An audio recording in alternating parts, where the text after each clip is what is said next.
Audio Jungle.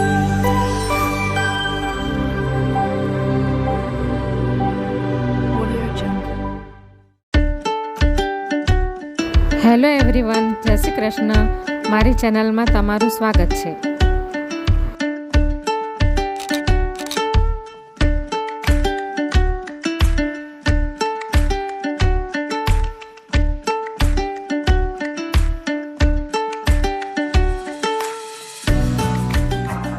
આજે હું મીઠા ઘૂઘરાની રેસીપી શેર કરવાની છું, કારણ કે હવે દિવાળી પણ ખૂબ નજીક આવી રહી છે, એટલે આજે આ ઘૂઘરાની રેસીપી શેર કરવાની છું.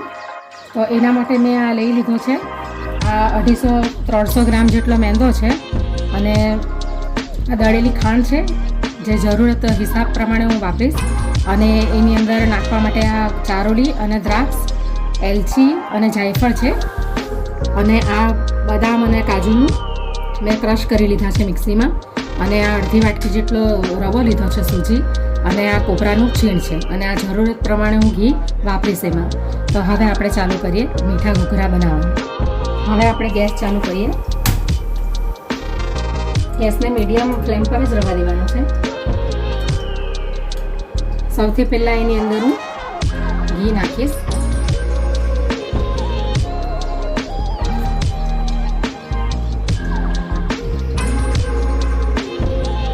બે અઢી ચમચી જેટલું ઘી નાખી દીધું છે. ઘીને ગરમ થવા દેશું.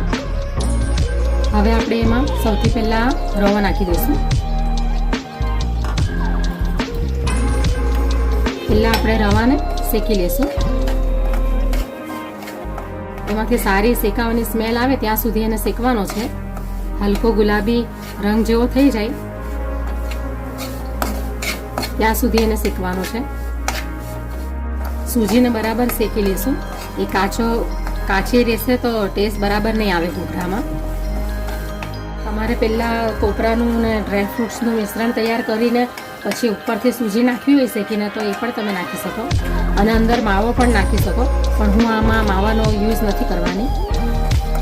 હવે આપણે સૌથી પહેલાં એની અંદર આ દ્રાક્ષને ચારોળી નાખી દઈશું, એટલે એ સારી રીતે શેકાઈ જાય. બદામ અને કાજુનું જે ક્રશ કરી લીધો છે ભૂક્કો, એલચીના દાણા પણ નાખી દઈશ અંદર, અને આ જાયફળનો ટુકડો છે. બસ વધારે નથી નાખવાનો, થોડોક હલકો ખાલી ટેસ્ટ આવે એનો એટલો જ નાખવાનો છે. હવે એની અંદર થોડુંક હું અંદર સોલ્ટ નાખીશ, એટલે સોલ્ટ નાખવાથી એકદમ સરસ એનો ટેસ્ટ આવશે. વધારે નથી નાખવાનું, એકદમ એક ચપટી જેટલું નાખવાનું છે. હવે આ કોપરાનું છીણ.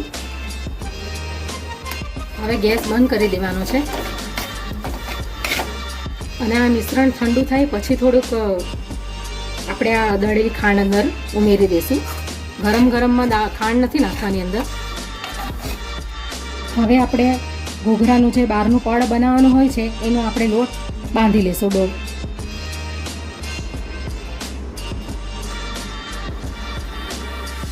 એની અંદર સ્વાદ પ્રમાણે, એટલે થોડું ઓછું અડધી ચમચી જેટલું આપણે મીઠું નાખીશું, અને એમાં સારો કલર આવે એટલા માટે આ અડધી ચમચી દળેલી ખાંડ. કલર પણ સારો આવશે અને થોડું અંદર સ્વીટનેસ પણ રહેશે. હવે આપણે એની અંદર અડધી ચમચી જેટલું ઘી નાખી દઈશું અંદર. હવે આ બધું આપણે મિક્સ કરી લઈએ, અને ડો એકદમ કડક બનાવવાનો છે, નરમ નથી બનાવવાનો. કડક બનાવશું તો જ એનું જે પડ આવે છે એનું ઘૂઘરાનું એ કડક રહેશે, એમાં ક્રન્ચીનેસ આવશે. તમે ઢીલો લોટ બનાવશો તો પછી પડ એનું એકદમ નરમ થઈ જશે, ખાવાની મજા નહીં આવે. એટલા માટે તેને જરૂર પ્રમાણે પાણી રેડવાનું છે, થોડું થોડું, એકદમથી પાણી નથી રેડી દેવાનું.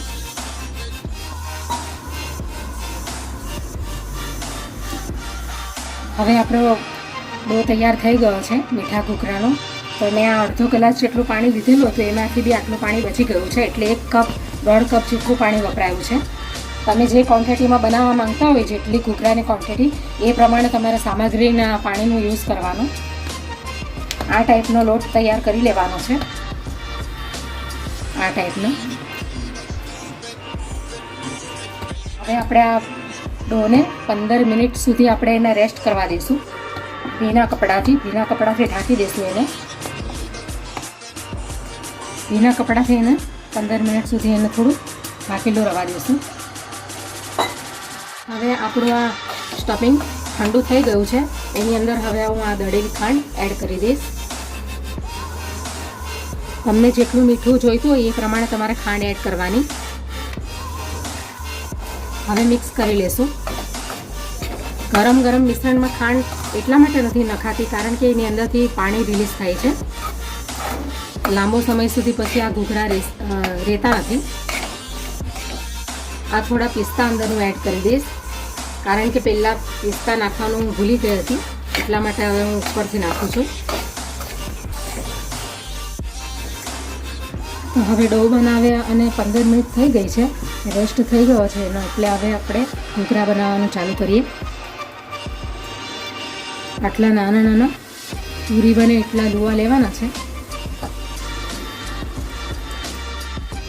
બહુ જાડી પૂરી નથી બનાવવાની, પતલી જ બનાવવાની છે.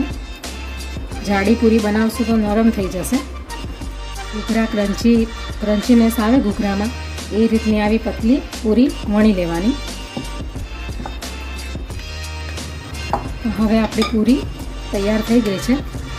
ઘૂઘરાનું કોટિંગ જે આવે એને આવી રીતે મૂકવાનું છે.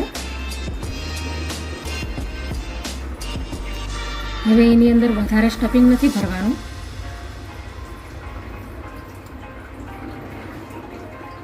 વધારે સ્ટફિંગ ભરશો તો ઘૂઘરા ફાટી જશે. અને ચારે બાજુ પાણી લગાવી લેવાનું એટલે બરાબર સાઈડ પરથી બરાબર ચોંટી જાય. આ રીતનું સાઈડ પરથી દબાવી લેવાનું એટલે પાણી સાથે બરાબર એ ચોંટી જશે. આ રીતે બધા ઘૂઘરાને વાળી લેવાના.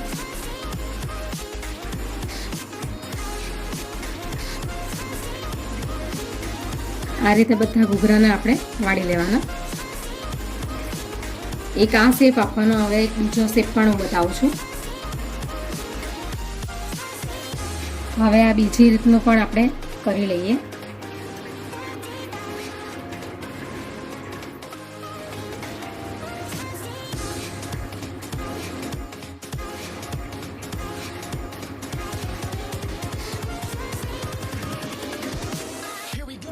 આમ બરાબર એને ચોંટાડી દેવાનું, દબાવી દેવાનું આવી રીતે. પછી આ જે ફોક આવે છે છૂરી કાંટો, એનાથી આપણે ડિઝાઇન કરી લેવાની. પછી આ ઘૂઘરા બનાવવાના જે પેલા મશીન પણ આવે છે એની અંદર પણ આપણે બનાવી શકીએ ઇઝીથી. આ રીતનો પણ આપણે ડિઝાઇન કરી શકીએ. તો આ રીતના બનાવી લેવાના છે બધા ઘૂઘરા. હવે આપણે એને ફ્રાય કરી લઈએ. અને તેલ મેં ગરમ કરવા માટે મૂકી દીધું છે ગેસ પર, અને તેલને બરાબર ગરમ કરી અને પછી મીડિયમ આંચ પર ગેસ રવા દેવાનો, એટલે કે બરાબર ઘૂઘરા ચડી જાય, બળી ન જાય, એના કાચા ન રહે, એટલા માટે થઈને. હવે આપણે એને ફ્રાય કરી લઈએ.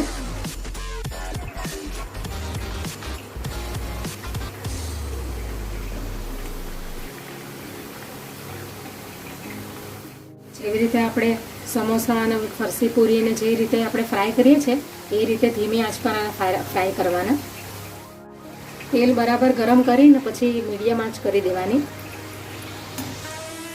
હવે ઘૂઘરા ફ્રાય થઈ ગયા છે.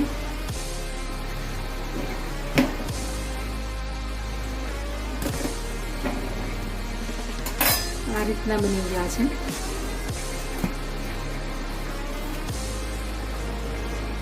હવે આપણા બધા મીઠા ઘૂઘરા તૈયાર થઈ ગયા છે અને ડીશમાં પણ સર્વ કરી લીધા છે. તો આ પ્રમાણે બન્યા છે આપણા મીઠા ઘૂઘરા. તો હવે આપણે અંદરથી જોઈ લઈએ તોડીને.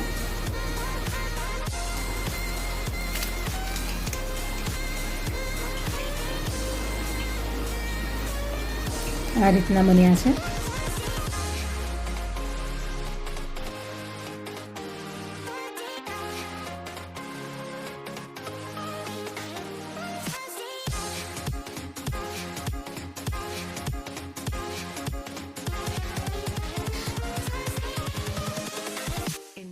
unstoppable.